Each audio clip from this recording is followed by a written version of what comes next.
بسم الله الرحمن الرحیم. الحمد لله و الصلاة و السلام علی رسول الله صلی الله علیه و سلم. الله متعال به اساس امو خبری که رسول الله صلی الله علیه و سلم داده که وقتی یک تعدادی از مسلمان ها در یک خانه از خانه های الله جمع میشن، کتاب الله خوانده میشه و تدریس میشه، الله سر از اینا رحمت خدا نازل میکنه، سکون و آرامش بر از اینا نازل میکنه و همچنان الله اینا را در ملائکه های خود یاد میکنه در پیش ملائکه در عالم بالا. الله متعال ما و شما را مستحق همی آنچه که رسول الله صلی الله علیه و کرده ما و شما را الله متعال مستحقش بسازه و الله متعال ما و شما را اخلاص نصیب بکنه که همی درس تعلیم خدا با اخلاص و 100% به خاطر رضایت الله متعال انجام بدیم. اعوذ بالله من الشیطان الرجیم. بسم الله الرحمن الرحیم. در ذکر نعمتهای الله که بر عالم بشریت به پدر ما و شما آدم علیه السلام و مادر ما و شما بی حوا علیه السلام و دیگه پیغمبران و دیگه مسلمان ها نصیب کرده بود و نصیب ما و شما هم بگردانه. الله متعال این نعمت ها را ذکر میکنه تا ما و شما این نعمت ها را درک کنیم و ربوبیت الله را درک بکنیم، الوهیت الله را درک بکنیم، اسما و صفات الله را درک بکنیم و من حیث یک مسلمان موحد یکتا پرست از جمله پیروان حقیقی رسول الله صلی الله علیه و سلم بگردیم. نعمت دیگه نعمت سکونت دادن است که الله متعال سکونت داد آدم و حوا را در جنت و قلنا و گفتیم. الله متعال میگه و این خدمتان قبلا هم عرض کردم که الله متعال در جایی که قدرت خدا بیان میکنه، عظمت خدا بیان میکنه، باز به خود ضمیر جمع استعمال میکنه که این ضمیر تعظیم میگن. ضمیر تعظیم. قلنا، الله متعال میگه ما گفتیم یا آدم، ای آدم علیه السلام، اسکن، سکونت بورز، سکونت بکن خودت. اینجا خطاب برای مرد است، میگه که آدم علیه السلام میگه تو سکونت بکن به خاطر از اینکه همسرش تابع از میباشه. یعنی همیشه زنهای مؤمن باید تابع شوهران مؤمنشان باشه. هر جایی که اونا سکونت میکنه ای به امرایشان همونجا سکونت بکنه. انت خودت و زوجک و همسرت الجنت، در جنت در باغ، و کلا و بخورید. اینجا باز خطاب برای آدم علیه السلام به یک نفر نیست، برای دویش است. و کلا، هر دویتان بخورین. اونجا تنها برای آدم علیه السلام بود، اینجا بر دویشان است. چرا؟ در خوردن که است باز طبیعت هر کس خاص است. مردها شیرینی باب زیاد خوش دارن، خانمها ترشی باب خوش دارن، مردها گوشت باب خوش دارن، خانمها سبزیجات خوش دارن. پس گفت هر چیزی که شما میل دارین و بخورین، منها از نعمتهای جنت، رغدن، فراوان، مزدار، بی ضرر. کلمه رغد به معنای فراوان است، به معنای مزدار و لذیذ است، به معنای بی ضرر است. حیث، از هر جایی که شئتم خواسته باشین، ولا تقربا، لکن الله متعال در هر لحظه مخلوقات خدا امتحان میکنه.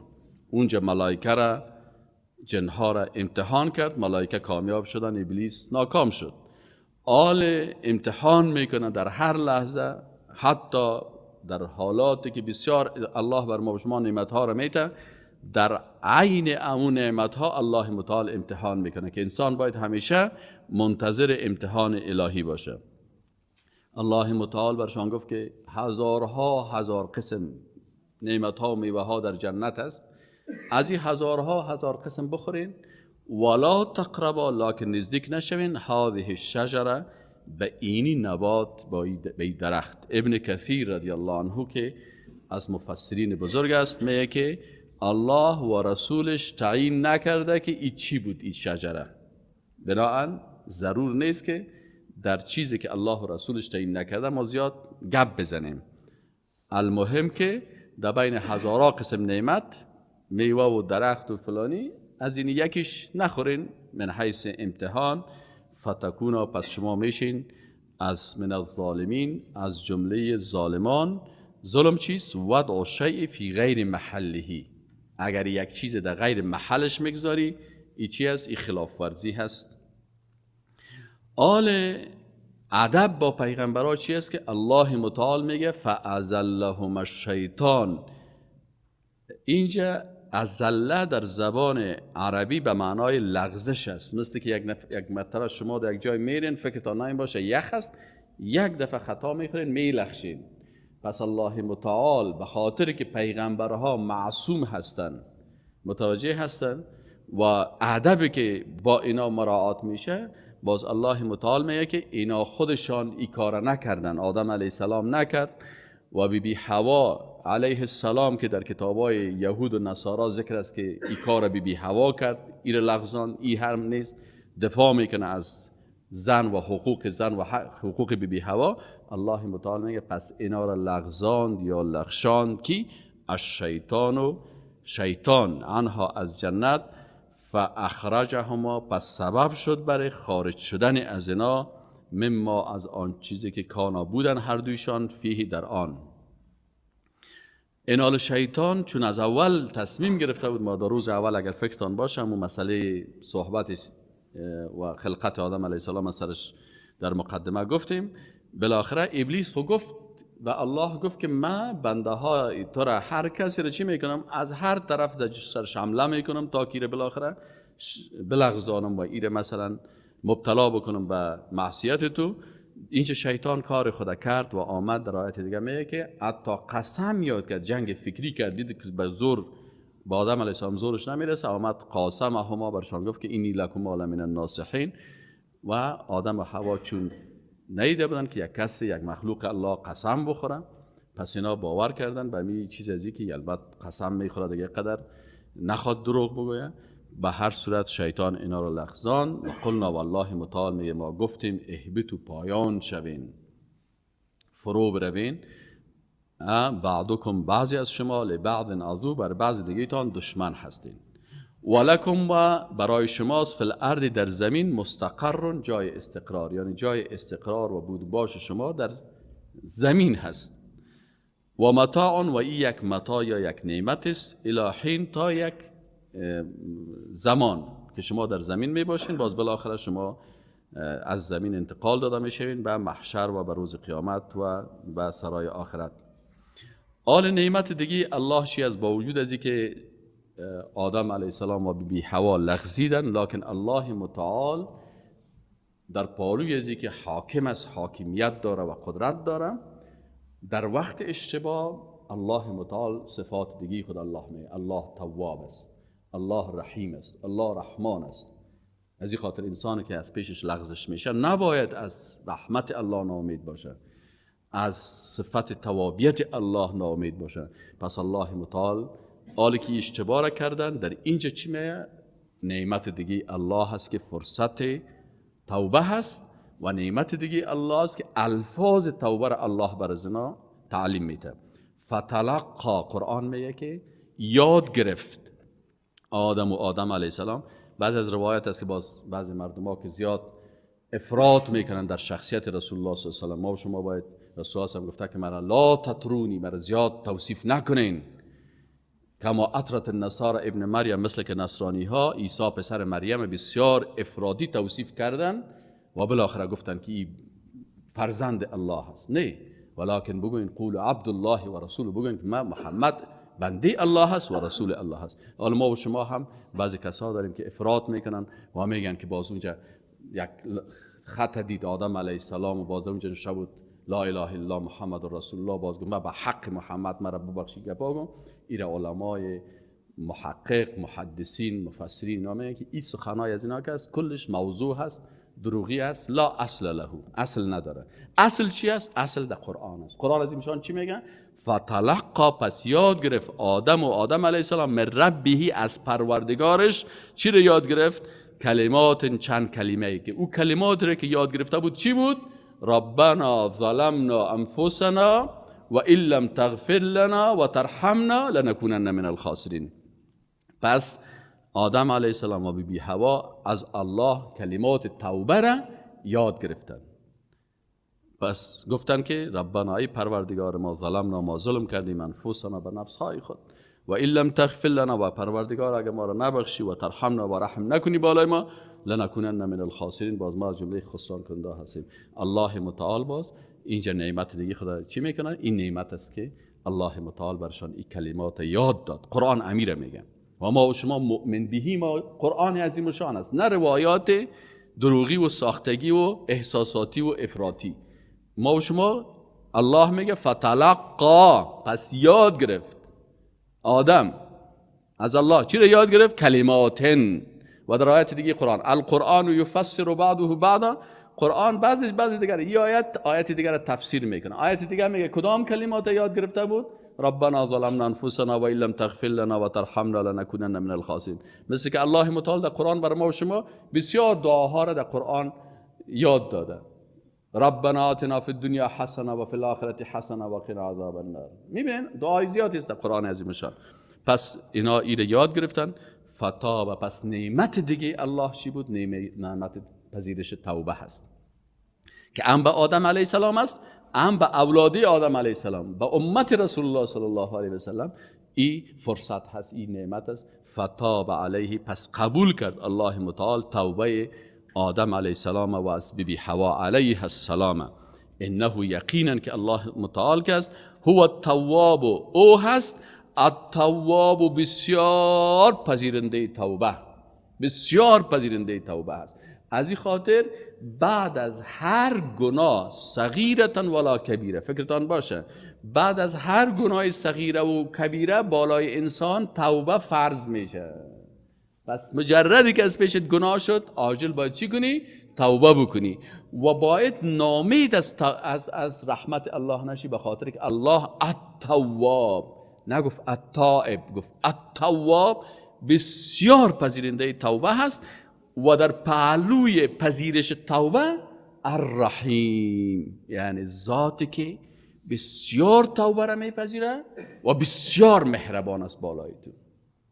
از این خاطر درگاه الهی درگاه نومیدی نیست که انسان مسلمان نومید شود. قلنا، گفتیم اهبتو، پایان شوین، منها همه شما جمیعا تمامی، فاما، پس هر هنگامی که یأتین بیاید بر شما، کم برای شما، یأتین بیاید، کم برای شما، منی از جانب من، هدن هدایت، حکم، امر از جانب من بیاید، فمن تبع، پس هر کسی که مطابقت بکنه، هدای، هدایت مرا. الله میگه که راه ها و رهنمایی ها زیاد است. کدام انسان کامیاب است و مؤمن حقیقی و مسلمان حقیقی است که هدایت الله را، هدایت مرا، هدایت الله در کجا است؟ در قرآن عظیم الشان هست و در احادیث رسول الله صلی الله علیه و سلم است. چون الله متعال در مورد رسول الله صلی الله علیه و سلم میگه که و ما ینطق عن الهوى ان هو الا وحی یوحى. این وحی است که بالای رسول الله صلی الله علیه و سلم وحی شده است. پس الله میگه وقتی که برای شما هدایت آمد از جانب من، از دل خود، از پروگرام خود، از زبان خود قانون و هدایت جور نکنید. یک عالمی که هدایت الله را بیان میکنه باید مستند بیان بکنه، در قرآن باشه و در احادیث رسول الله صلی الله علیه و سلم باشه.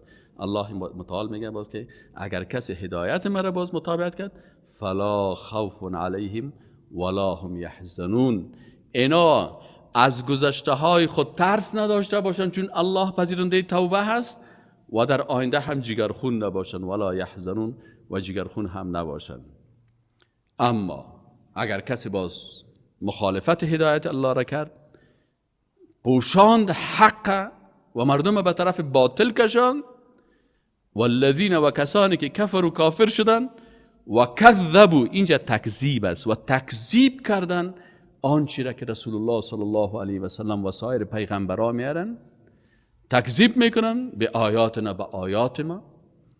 قرآن یک چیز میگه، سنت یک چیز میگه، اینا باز میخیزن پدرای خودن چی کردن؟ پیروی از پدرها میکنن که رواج ما اوتر است، پدرای ما اوتر کردن، ما این قسم غیرت ما اوتر است. باز الله متعال میگه که اینی باز مردمای ناسپاس هستن. والذین کفروا و کذبوا، و تکذیب کردن به کتاب الله و سنت رسول الله صلی الله علیه و سلم، به آیاتنا، به دلایل و آیات ما، اولئک، ای گروه مردم، اصحاب النار، باز اینا اهل دوزخ هستند، صاحب و همراهشان آتش دوزخ است. هم ایشان فیها در امی آتش دوزخ خالدون همیشه می باشن. حالا بحث دیگه شروع میشه، بحث بنی اسرائیل. الله متعال در قرآن عظیم الشان در الکتاب که سوره فاتحه بود 3 طایفه را بیان کرد. انعمت علیهم، مغضوب علیهم و ضالین. انعمت علیهم کی هست؟ قرآن و سنت میفهمه و به او عمل میکنه. انعمت علیهم من النبیین و الصدیقین و الشهداء و الصالحین و حسن اولئک رفیقا. اگر رفیق از این مردم باشه، رفاقت از یا بسیار دوستیشان بسیار خوب است. قسم دیگه چی است؟ مغضوب علیهم هستند که بنی اسرائیل هستند. آل الله متعال در این آیات برای ما و شما از بنی اسرائیل صحبت میکنن. حکمت چی است؟ والله اعلم. اول حکمت چی است که یهود همیشه هستند. بناهن بدبختی های یهود تا روز قیامت دوام داره، با نام های مختلف، به نام صهیونیست، به نام مثلا نام های دیگه که هستن شیطان پرست، به نام فری ماسونرها. این کل از اینا برنامه یهود است. متوجه هستین؟ به نام ماسونی ها، لکن عین پروژه های از اینا ادامه دارن. از این خاطر الله متعال در قرآن خبر میده که بسیار متوجه باشین که برنامه های از اینا خطرناک است. و دوم علتش چی است؟ جرم های از اینا که سبب کفرشان شد، لعنت شد. فکرتان باشه که رسول الله صلی الله علیه و سلم میگه سومی نقطه که دومی چی است که جرمایشان سبب کفر و لعنتشان شده، شما با خبر شوین که مبتلا نشین. سومی حکمتی است که رسول الله صلی الله علیه و گفت که شما مثل یهود و نصارا واره، ولو که اگر اونا در یک سوراخ داخل شده باشن شما هم داخل میشین، ولو که اونا زنا به مادر خود کرده باشه، در این امت همه مردم ها پیدا میشه. شما عیب های بنی اسرائیل بفهمین که مبتلا به امراض زنا نشین. چرا؟ در هر زمان یک امت می باشن که اونا به حق هستن، به حق هستن. خب دیگه چی هست؟ آخر زمان قدم به قدم به او طرف روان میشه مردم. و پنجمی هست از صفات آنها بترسین. ششمی حکمت چی هست که خود اصلاح کنین، مثل یهود نشین. و این دشمنای خطرناک هستن و خطرناکترین دشمنا یهود و کسایی که به شرک مبتلا هست. دشمنا زیاد است، لکن این دو طایفه بسیار خطرناک است. یکی کسایی که شرک میورزن و یکی کسایی که یهود هستن و دیگه ای که خودم مشابه به اونها هستن. حال خطاب میشه به بنی اسرائیل. الله متعال اونا را خطاب میکنه و برای ما و شما درس و عبرت، درس عبرت است که باید ما و شما از این درس بگیریم. یا بنی اسرائیل ای فرزندان عبدالله.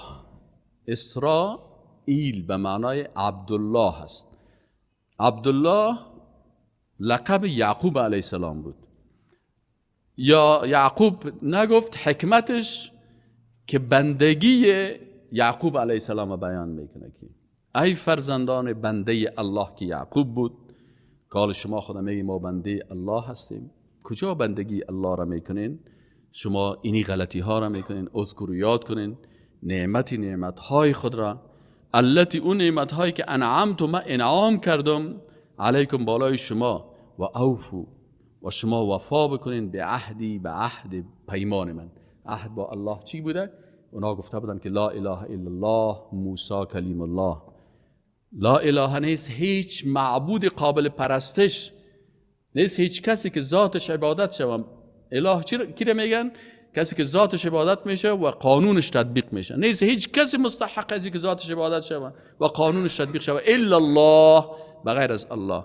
ای عهد و عبادت الله را و اطاعتش به طریق موسی علیه السلام میکنیم. و گفته بودن که باز موسی علیه السلام خبر داده که بعد از ما پیغمبرای دیگه میاد، کتابهای دیگه میاد که شما باید به ایمان داشته باشین. از شما وفا گرفته بود، عهد گرفته بود. الله متعال میگه و اوفو، وفا بکنین به عهدی، به عهد من. اوفی به عهدکم، ما وفا بکنم به عهدکم، به عهد و پیمان شما، که اگر شما حقیقتا کلمه‌ای را که میخوانین، تعهدایی که میکنین، به این وفادار باشین، الله متعال باز شما را مقام و منزلت خاص را میده، سعادت دنیا و آخرت میده. و ایای الله متعال برشان خطاب میکنه و فقط از من فرحبون بترسین. و آمینو، شما میگین ما اهل کتاب هستیم، شما دیگرها را دعوت میکردین به پذیرش حق، حال که حق آمد شما چرا تکبر میکنین، چرا تعصب میکنین؟ بعضی اوقات است که یک نفر بسیار مردم دعوت به حق میده، بسیار مردم به طرف دین دعوت میکنن، اما بدبختیشی است که وقتی جای تعصب شد، جای تکبر شد، جای قوم پرستی شد، جای سمت پرستی شد، جای خودخواهی شد، باز همی کسی که خودش دیگرها را دعوت میکنه باز خود از چی میشه؟ در غضب الله گرفتار میشه. یهود همی قسم بودن. پیش از آمدن چرا مردم مدینه پیغمبر از خوب استقبال کردن؟ یهود دعوت کرده بود، گفت ما عالم هستیم، ما اهل کتاب هستیم، پیغمبر آخری میآید، ایمان بیارین. مردم مدینه کلگی قبول کردن گپ از اینا را. پیغمبر که اومد مردم ایمان آوردن. مردم یثرب، یهودیا به خاطر حسادت، تکبر چی شدن؟ کافر شدن. از این خاطر میگن در روز قیامت دو نفر میگه بسیار جگرخون می باشه، بسیار احساس ملامتی میکنه. یک عالمی که دیگرها از علم از او استفاده کردن در جنت میرن، خود عالم در دوزخ میرن به خاطر تکبر و تعصب و دنیا پرستی. شاگرداش جنت میره، استادش در دوزخ میره. الله عفو بکنه، الله حفظ بکنه.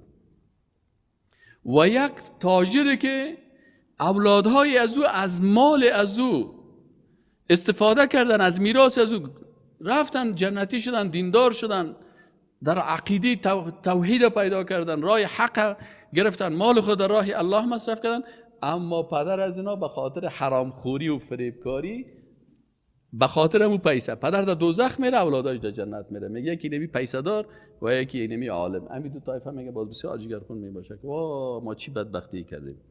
الله متعال میگه که و آمینو و ایمان برید شما اهل کتاب، شما علما، بما و آنچه که انزلت و من نازل کردیم. شما سابق ایمان داشتین، میگفتین که ما با موسی علیه السلام ایمان دارم، با توراتش ایمان دارم، با کتابهای آسمانی ایمان دارم. خو این هم ما که نازل کردیم مصدقاً تصدیق کننده هست لما معکم، به آنچه که پیش شما هست. این قرآن هم همین قسم که موسی علیه السلام به وحدانیت الله دعوت میکرد، همین قسم که عیسی علیه السلام به وحدانیت الله مردم دعوت میکرد، خود محمد رسول الله صلی الله علیه و سلم و قرآن عظیم شان اینا هم به می چیز دعوت میکنن، تصدیق کننده هستن به آنچه که در کتاب شما هست. آلخو قرآن هم میگه ایمان به تمام پیغمبرها داشته باشین. محمد صلی الله علیه و سلم هم به موسی علیه السلام ایمان داره، به عیسی علیه السلام ایمان داره، به تورات ایمان داره، به انجیل ایمان داره، به وحدانیت الله، به الوهیت الله، به ربوبیت الله. چیز نو خو نآورده، خو کلش اونم تاکید آنچه که است عقیده درست است که شما بسیار از اونها را تحریف کردین.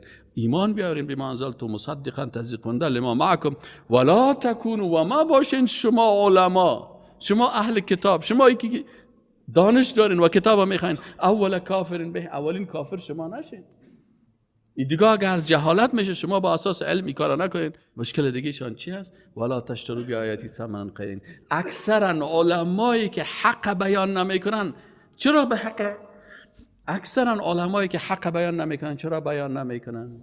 گمراه میشن. چرا؟ به خاطر که در مقابل آیات الله پیسه میگیرن. علمای یهود پیسه میگرفتن. دو تا برادر، یک برادر کلان است که یک برادر خرد سر شتر میرن برای مناقشه و بحث امرای رسول الله صلی الله علیه و سلم. در راه شتر از این تکان میخورن. این برادر عالم که از سر شتر همون شیشته بسیار خسته میشه. برادر خردش که سنو بیادر خود سهل میکنن، دشنام میته بر رسول الله صلی الله علیه و سلم. این برادر کلان برش میگه ای احمق، پیغمبر الله را دشنام نتی که غضب الله سر تو نازل میشه. این برش میگه چی؟ حال تو خونجا میری جر بحث کردن که تو پیغمبر نیستی، تو فلان نیستی، حال برای من دشت میگی که من این پیغمبر است. برش میگه ها او بچه او پیغمبر است، تو بی عقل هستی، تو جاهل هستی. من فلسفه خواندیم، منطق خواندیم، دانش دارم. اگر حق بگویم بازی چوکی، این قدرت، این قصر، این امکانات، این از کجا میشه؟ الله متعال. با امین بیادر جاهل می در مدینه منوره وقتی که رسول الله صلی الله علیه و سلام میکنه اشهد ان لا اله الا الله و اشهد انک رسول الله صلی الله علیه و برادر عالم چی میگه؟ کافر از دنیا میره. الله متعال میگه ولا تشتروا، ای علما مثل علمای بنی اسرائیل وره نشین که در مقابل آیات الله چی کنین؟ آیات الله را بفروشین به ثمنا قلیلا، با یک پیسه که یک امریکایی یک بکس دلار دادد، باز میخیسی آیات قرآن کلش تغییر میدی که آیات درباره عزیز دوستای خارجی ما الله میگه لا یتخذ المؤمنین الکافرین اولیاء، مؤمنا باید کافرها را دوست خود نگیره. تو چرا این گپا باز میخیزی میزنی؟ ولا تشتروا بآیاتی ثمنا قلیلا و الله متعال میگه و ایای فتقون، و خاص از ما بترسین. دیگه مشکل یهود چی بود؟ در مقابل علمای یهود که غضب الله برشان نازل شد و مغضوب علیهم شدن، اول صفتشان فروختن آیات الله در مقابل متاع دنیا، در مقابل چوکی قدرت، اینی گپا. دیگه صفتشان چی بود؟ احتیاط کنین شما امت رسول الله صلی الله علیه و سلم که به این مرض ها مبتلا نشید. خلق کردن حق و باطل. اکثر مردم ایران مانده که او برادرم حق در کجاست باطل در کجاست. این کار کی میکنه؟ اما علمای مغضوب علیهم که غضب الله برای از اینا نازل میشه. الله متعال میگه ولا تلبسوا الحق بالباطل. ای علمای یهود این کار نکنین، و ای علمای اسلام شما مثل از اونا وارد در نقشه علمای یهود مغضوب علیهم نرین. ولا تلبسوا، و خلط نکنین، مکس نکنین، گد نکنین الحق، حق را یعنی توحید بالباطل، به شرک و به کفر. حق توحید است، وحدانیت الله است. شما حق با باطل گد نکنین، اسلام با کفر گد نکنین. نامش نماین دموکراسی اسلامی. ببین خلط اسلام با چی؟ با دموکراسی. سوسیالیسم اسلامی بی غیرتیه. العیاذ بالله. ولا تلبسوا الحق بالباطل و تکتم الحق، در حالی که شما حق می پوشانین، توحید می پوشانین، راه درست و مستقیم می پوشانین و انتم تعلمون، در حالی که شما می فهمین، جاهل نیستین. آیات قرآنه. اما قسم که علمای یهود آیات تورات می فهمیدن، علمای نصارا آیات انجیل می فهمیدن، شما هم آیات قرآن خوب می فهمید. چرا این کار می کنین؟ و اقیم الصلاة، نماز اقامه کنین. اقامه نماز یعنی به این معنی که این نمازهایی که عادت است ایره وسو کنین. رسول الله صلی الله علیه و سلم در یک سبحانک اللهم در افتتاح نماز تقریبا 11 قسم، یک دفعه سبحانک اللهم و بحمدک و تبارک اسمک و تعالی جدک و لا اله غیرک ایره خوانده. باز جای دیگه باز خوانده که در چی است؟ اللهم باعد بینی و بین خطایا کما باعدت بین المشرق و المغرب. امی قسم دعا. چرا؟ به خاطر ازی که تعدد در تسبیحات دعا نماز تو را نماز عادتی نمیسازن. بعضی کسا که یک چیز میگه هم تو عادت میکنه، یک وقت ببینی که 4 رکعت نماز خوانده میگه 4 رکعت نماز خواندم، خب هیچ الله به یادم نامد. اما اگر هر دعا را علیحده خوانده بری و سنت‌های رسول الله صلی الله علیه و آله بازی چی میگه؟ اقامه نماز میگه که باز نماز تو از عادت تبدیل میشه به چی؟ به عبادت، به طریقه رسول الله صلی الله علیه و سلم. و اقیم الصلاة، اقامه نماز کنین. اقامه نماز چه قسم میشه؟ خودت درست نماز بخوان. خانه تا قبرستان جور نکن که کل نمازایت در مسجد میخوانین. در خانه تا نمازایت بخوان، اولادایت ببینن شکل نماز خواندن تا نماز تا به طریقه رسول الله صلی الله علیه و سلم بخوان که اونا ببینن که تو به طریقه رسول الله صلی الله علیه و سلم نماز میخوانی. و اقیم الصلاة، و اقامه بکنین نماز را. و آتوا الزکات، یعنی عبادت بدنی مالی را بدنی را بکنین که با نماز است. و آتوا الزکات، و عبادت مالی را که با دادن زکات است. و رکعوا، و رکوع بکنین، نماز با جماعت بخواین، مع الراکعین، به همراه جماعت گزاران. امر الله است. امر الله است که باید نمازها را در خانه نخوانی، بلکه چی کنین؟ با جماعت مؤمنین یک جای بخوانیم. آل توبیخ است. اتأمرون، توبیخی کی است؟ توبیخ است برای از او کسایی که دیگران را به طرف نیکی ها دعوت میکنن، در سر میراب و منبر چیخ میزنن، لکن همیشه دستشان به طرف است که شما اصلاح شوین، شما نماز بخوانین. یک روز دست ای قسم بگو که خودم باید اصلاح شم، ما باید توبه بکنم، ما باید از الله بترسم، ما باید مخالفت امر الله را میکنم. اتأمرون الناس، الله متعال میگه که آیا شما امر میکنید مردم را، ای علمای یهود و ای کسانی که علمای اسلام هستین، عبرت بگیرین. اتأمرون الناس، آیا امر میکنین مردم را بالبر به نیکی و تنسون، فراموش میکنین انفسکم، خودتان قرار در کجا شید؟ در گندی خیر. ما دیگه خود جنتی هستم، بیاین دیگه دستای مرا، اما تو یگانه که از دست خود حجر الاسود جور کرده. خب ما دیگه قرار شیشتیم دیگه، شما این دست مرا دیگه چرا ماچ کنید؟ من چرا نخیزم دست تو را ماچ نکنم؟ خیلی باش که یگانوس تو هم بخیز دست از رو ماچ کن. دست ما با دست تو چی برتریت دارن؟ ایناله او جوان معصومه که هیچ گناه نکرده، من 50 ساله‌ای که غرق گناه ها هستم، تو چرا به دست من رو ماچ میکنی؟ من چی برتریت از تو که دارم؟ کدام شاهدنامه دارم که من جنتی هستم؟ از کل ما و شما معلوم نیست. عشره مبشره و اصحاب رسول الله به جنت بشارت داده شده بودن، خب معلومه. زیرا کل ما و شما چی هستیم؟ در فتنه و در امتحان هستیم. پس الله متعال میگه اتأمرون الناس بالبر، و شما امر میکنید مردم به نیکی، و تنسون انفسکم، و شما فراموش میکنید نفسای خودتان.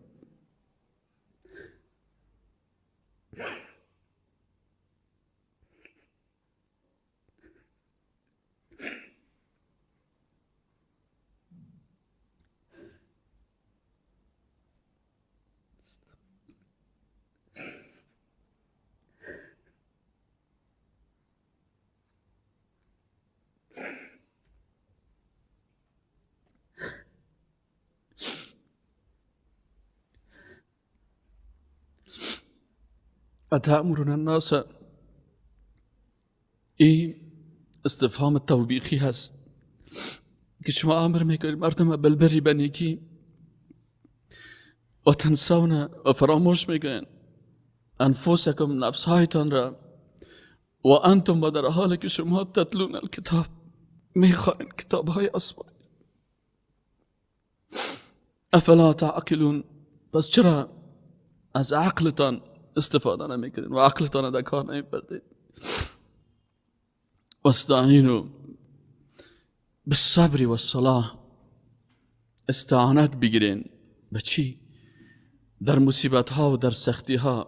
بالصبر، به صبر، صبر در اطاعت، صبر در معصیت، صبر در مصیبت. در اطاعت صبر بکنین، نماز درست بخوانین صابرانه. صبر در معصیت، وقتی که گناه در مقابلت آمد از عظمت الله خوف بکنین، بترسین. مثل که یوسف علیه السلام وقتی که در مقابل یک زن پولدار و پیسه‌دار در قصر با تمام امکانات وقتی که آماده میشه فرار میکنه از گناه. و الصلاة، و وقتی که برتان مشکل میه، سختی میه، رجوع بکنید به نماز، به طرف الله رجوع بکنید، به بارگاه الله سجده بکنید، به مخلوق مراجعه نکنید. رسول الله صلی الله علیه و سلم وقتی که در کدام مشکل روبرو میشد فوراً نماز میخوان، استعانت میخواست با صبر و با نماز. و انها، و یقینا که الله متعال میگه که این صبر و این نماز و این سجده کردن به الله و خود با سجده به الله قریب ساختن لکبیرتون، بسیار بزرگ است، بسیار سخت است. الا مگر علی الخاشعین، به بنده های الله که خشوع دارن، کسانی که قلب ذلت خود به الله بیان میکنن، خود جسد خود، جسم خود، فکر خود، قلب خود، کلش بر الله تسلیم کردن و ذلیل در مقابل الله میشه. الذین، و کسایی که یظنون، ظن در باب عقیده به معنای یقین است. الذین، کسانی که یعتقدون، یقین میکنن، یظنون ای یعتقدون، یتیقنون، یقین دارن که انهم اینا ملاقو ربه،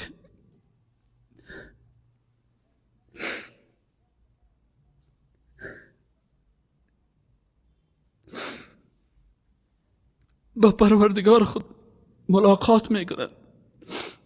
و انهم، و یقینا که ایشان الیه، به طرف الله رجوع کننده هستن، راجع بالحساب والکتاب.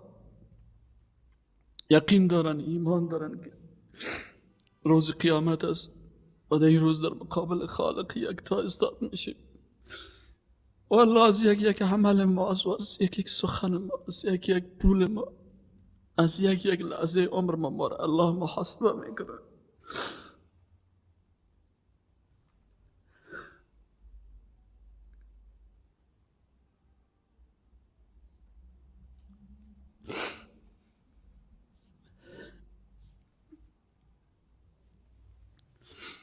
یا بنی اسرائیل، ای اولاد بنده های الله، اذکر یاد کنید نعمت های مرا، التي اون نعمت هایی که انعمت علیکم انعام کردم بالای شما، و انی فضلتکم، الله متعال بر از اینا فضیلت داده بود علی العالمین، به اون مخلوقاتی که در عصرشان بودن، اینا اهل کتاب بودن، بر از اونها یک مقام و منزلت خوب الله داده بود. لکن کسی را که الله عزت و مقام بده، باز امتحان از او از دیگرها که سختتر است و عذاب الله هم سر از اونها سختتر نازل میشه. و انی و یقینا که من فضلتکم، فضیلت داده بودم شما را علی العالمین، بر مخلوقاتی که در اون عصرتان بود. واتقوا، و بترسین یوما، از روزی که لا تجزی، جزا داده نمیشه، عوضی گرفته نمیشه، واسطه و ای رشوت و ای رشوت خوری و گپا نیست، مکافات و مجازات داده نمیشه. نفس، هیچ نفس، عن نفس، از نفس دیگه، شیئا، چیزی، نفس، یک نفس، عن نفس، از نفس دیگه، شیئا، چیزی، ولا یقبل، و قبول کرده نمیشه، منها، از امی انسان، شفاعت، کسی شفاعت از او را هم کرده نمیتونه مگر ای که به امر الله بر نبیین، صدیقین، شهدا، صالحین حق شفاعت داده میشه درباره بنده های مؤمن، نه برای هر کس، نه برای هر انسان. ولا یؤخذ، و گرفته نمیشه، منها، از آن، عدل، عوضی، ولا هم ینصرون، و نصرت هم اینا کرده نمیشه. و از و هنگامی که الله متعال میگه که نجیناکم، ما شما را نجات دادیم، من آل فرعون، از لشکر فرعون، از لشکریان فرعون، یسومونکم، که میرساندن، میچشاندن برای شما، سوء العذاب، بدترین عذاب را.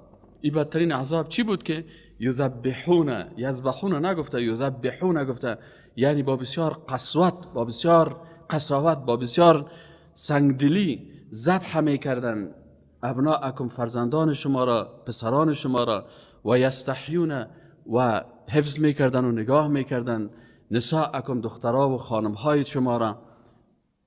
و فی ذالکم، و در امی کار، بلاء، یک امتحان بود که من ربکم، از جانب پروردگارتان، بلاء عظیم، امتحان بسیار بزرگ بود.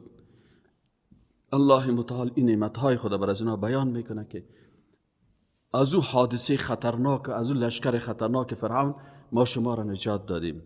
و از و هنگامی که فرقنا، جدا کردیم، بکن برای شما، البحر، بحر، فانجیناکم، باز ما شما را نجات دادیم، و اغرقنا، و غرق کردیم، آل فرعون، لشکریان فرعون را، و انتم تنظرون، در حالی که شما نظر میکردین، به چشمتان اینا میدیدین. و از و هنگامی که وعدنا، وعده دادیم موسی برای موسی السلام، 40 لیله، 40 شبان روز، ثم، وقتی که باز موسی علیه السلام رفت، بعد از این تخصم شما گرفتید، العجل، گوساله را، من بعدی، بعد از این، باز از این ناسپاسی کردین، پیغمبر دیدین، کتاب دیدین، باز آمدین چی کردین؟ موسی العجل، گوساله را، بعد از رفتن موسی علیه السلام، ایره من بعدی، بعد از رفتن موسی علیه السلام چی کردین؟ ایره به خدایی گرفتین، معبودتان قرار دادین، و انتم، و در حالی که شما ظالمون، ظلم کننده ها بودین بر نفسایتان. ثم الله متعال میگه نعمت دیگی بر شما دادیم که چی بود؟ نعمت عفو است، شما را بخشیدیم، عفو کردیم، عنکم، از شما، من بعد ذالک، بعد از این، لعلکم، شاید که شما تشکرون، شکر بکنین. و از و هنگامی که آتینا، دادیم، الله متعال میگه موسی، به موسی علیه السلام، الکتاب، کتاب را دادیم، یعنی تورات را، و الفرقان، این کتاب تورات که فرق کننده بود بین حق و باطل، بر شما دادیم، روش و طریقه موسی علیه السلام فرق کننده بین حق و باطل، لعلکم، شاید که شما تهتدون، هدایت شوین. لکن شما با وجود از این هم اینا چی کردن؟ اینا تمام از این ناسپاسی کردن. و از قال، و وقتی که موسی علیه السلام بسیار از اینا و ظلم از اینا به تنگ آمد، و هنگامی که قال، گفت موسی علیه السلام لقوم، یا قوم انکم، یقینا که شما، ظلمتم، ظلم کردید، انفسکم، بر نفسهایتان، باتخاذکم العجل، با گرفتن گوساله را شما به پرستش گرفتین. فتوبوا، پس توبه بکنین، الی بارئکم، به پروردگارتان. اینال توبه از اینا هم بسیار سخت بود، توبهشان بسیار سخت بود، امتحانشان هم بسیار سخت بود. فقتلوا انفسکم، خودتان قتل بکنین نفسهایتان. این بسیار توبه از اینا، اما تو جزایشان سخت. ذالکم، اینمی قسم توبه شما خیر بهتر است لکم برای شما عند باریکم به نزد پروردگارتان. ما و شما امت رسول الله صلی الله علیه و رحمت الله هست بالای ما و شما که توبه ما و شما زبانی هست به یک شفا. و گفت نه شما را اق نعمت ها را دادم، توبه شما یکی دیگه تان بخزین و قتل برسانین. فتاب علیکم، پس الله توبه شما را قبول بکنه. باز الله توبه شما را قبول میکنه. انه یقینا که الله هو التواب، بسیار پذیرنده توبه است، الرحیم، بسیار مهربان است. ببینید شریعت ها فرق میکنه. توبه از او قسم بود، توبه ما و شما این قسم است. بازم اینا بیادبی کردن، ناسپاسی کردن. امت خدا، امت رسول الله صلی الله علیه و آله بر ما و شما میگه که شما این قسم ناسپاس نباشین. کوشش کنید که صفات یهود و بنی اسرائیل در وجود شما پیدا نشه. و اذ قلتم، باز وقتی که شما گفتین یا موسی، ای موسی علیه السلام. ببین انسان‌های بیدین، انسان‌های متکبر، انسان‌های مغرور، انسان‌هایی که متأثر به کتاب و به قرآن و به سنت و به تورات و به هیچ کتاب نمیشن، بازی آمدن چی شروع کردن؟ تورات موسی علیه السلام، طریقه موسی علیه السلام کلش یاد گرفتن. با وجود از هم چی گفتن؟ و اذ قلتم، ما گفتین یا موسی لن نؤمن لك حتی نرى الله جهرا. گفتن ما ایمان نمیاریم تا که الله را متعاشقارا نبینیم، نشان بده الله برام. مثال بسیاری از مردمایی که بیدین هستن بازی میگن که پیدا کو برای ما. این مردم در مریخ رفتن، برین شما هم در آسمان هفتم که باز ما ایمان بیاریم. و اذ قلتم، ما وقتی گفتین یا موسی، ای موسی علیه السلام لن نؤمن، حتی علیه السلام نمیگفتن، بیادبی هست در مقابل پیغمبر خدا. ای موسی، مثال بسیاری کسا نام رسول الله صلی الله علیه و سلم با بیادبی میگیرن، نام صحابه را با بیادبی میگیرن. دین ما و شما دین ادب است.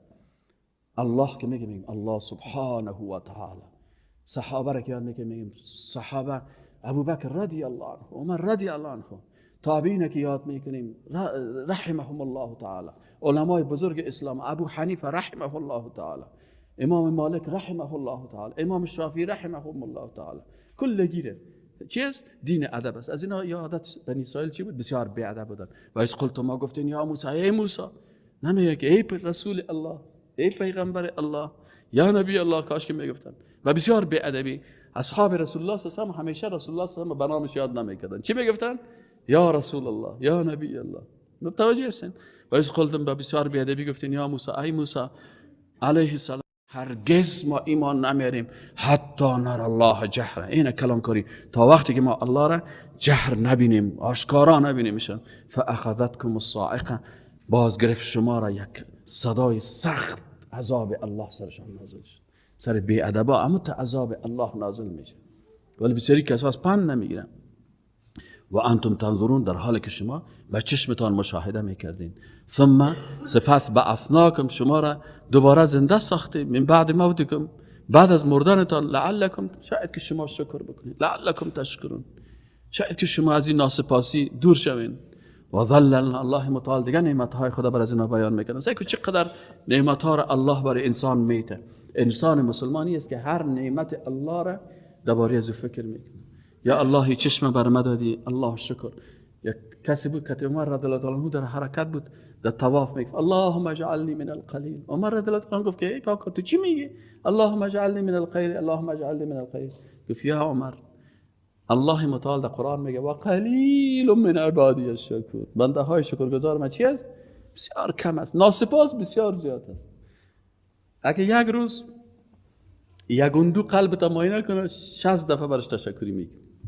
ما همین رو در هندوستان دیدیم. وقتی که ما تکلیف پیدا کردیم رفتیم هندوستان، اگر یک گندو برش میگفت که 6 لک بته قلبت برات عملیات میکنم، 6 لک 6 لک دے دو آپریشن ہوتے ہیں. نہیں بازو برش میگفت که 50,000 شب بخش. بازو که اگر میگفت برو 50,000 شب بخش بدیم، باز دیگه بسیار 100 دفعه تشکر. و هم چی میکرد؟ یک دو سه دانه چیزا کار دمی قلبش تارکا ور برش مند. الله متعال که برای تو می قلب در طول عمر داده، یک دفعه شکر کردی که یا الله شکر به این قلبی که پروردگار تو برای من قلب دادی، برای من چشم دادی، برای من دست دادی، برای من نعمت دادی. یک روز شکر نعمت قرآن کردی که الله شکر که برای من قرآن دادی که من هدایت شدم. اگر همین قرآن الله نازل نمیکرد، ما و شما اولادی کی بودیم؟ اولادی اون آتش پرستایی که از سنگ‌ها بر خود بت ساخته بودن. اون مردمایی که با آتش پرستش میکردن. بخورین تاریخ افغانستان، آتش پرستی بودایی. الله متعال بر ما و شما یک نعمت بزرگ داد. یک روز شکر کردیم که الله شکر به این نعمت بزرگت که قرآن عظیم الشان است، به این نعمت های دیگه خود. و ظللنا، الله متعال میگه و ظللنا، و مثل چتری سایبان ساختیم علیکم بالای شما الغمامه. یا وقتی که دو دشت بدن آفتاب بسیار تیز بود، الله متعال به اساس دعای موسی علیه السلام، موجودیت موسی علیه السلام برشار و انزلنا علیکم المن و السلوى. الله متعال میگه بالای شما من و سلوا. من چی رو میگه نوشابه های بسیار زیبا بود، سفید رنگ، نوشابه های بسیار شیرین، نوشابه های بسیار که جانب الله میامد بر از اینا. و سلوا، و پرنده هایی بودن که اینا چی بودن؟ اما تو بریان شده و کباب شده میامد در مقابل چشمایشان. الله متعال میگه کلوا بخورید من طیبات، از غذاهای پاک، ما او غذاهایی که رزقناکم، الله متعال میگه ما بر شما رزق کردیم. الله متعال میگه و ما ظلمونا، یا ناسپاسی کردن، ناشکری کردن و ما ظلمونا، اینا بر ما ظلم نکردن، ولکن کانوا انفسهم یظلمون، اینا ظلم بر نفسهای خود میکنن. تو که ناسپاسی قرآن میکنی، قرآن قبول نمیکنی.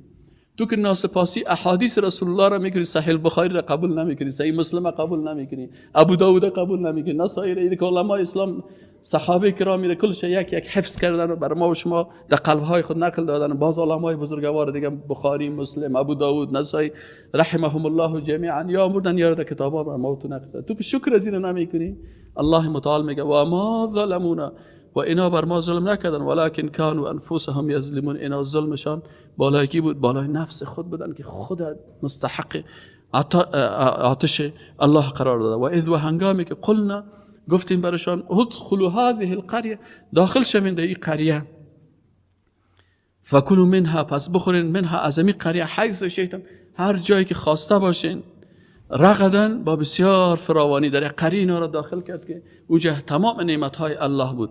لکن چی کنین؟ لکن وقتی که نعمتهای الله را میخوین، وادخلوا الباب سجدا، و داخل شوین در دروازه سجده کنان، و قولوا، بگوین که حتتون، ببخش پروردگار ما را.